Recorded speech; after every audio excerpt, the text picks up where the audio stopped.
Wiley. I am German. I have my master in biological oceanography. I'm working with oceanics since 1 year.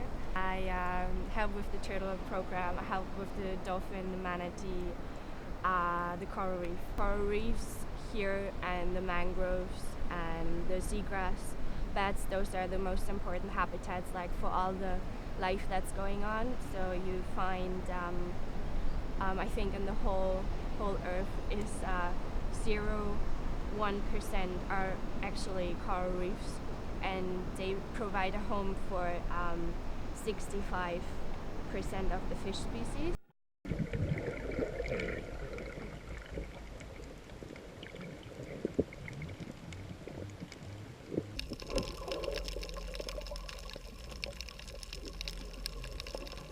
I'm Roberto Pott. I'm the Belize coordinator for Healthy Reefs for Healthy People.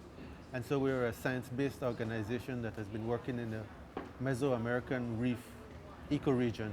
And that starts from Quintana Roo, the state of Quintana Roo in Mexico, covers Belize, the coast of Belize, the Caribbean coast of Guatemala, and the coast of Honduras.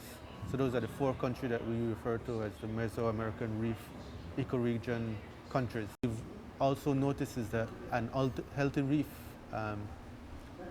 one of the factors that contributes to an unhealthy reef is when you have overgrowth of that reef. And so as communities and municipal areas, urban areas have developed along the coast, we've seen a lot of fleshy macroalgae growing on the reef, and it's been proven that that's directly linked to the amount of nutrients that have been put into the marine environment. And so the more algae you have means the less healthy your reef is. I always felt passionate about animals that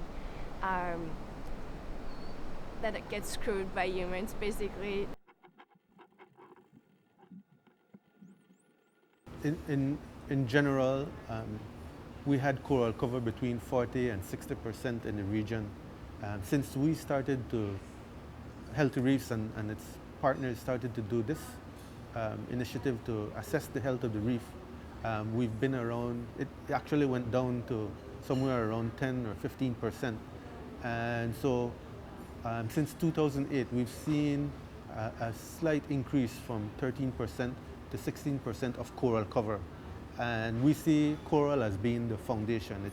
It's the nexus, it's where everything starts, because fish use it as habitat, and it also becomes a larger barrier. And so the reef is really such a critical part of the ecosystem, because it then provides shaded areas for mangroves and seagrass to become established. And so hovering around 13 to 16% on a 5-point scale.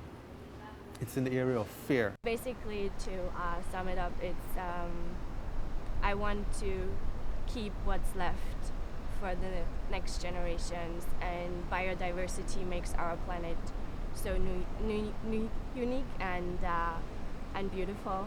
So I think it would be boring if in 100 years we have only humans left.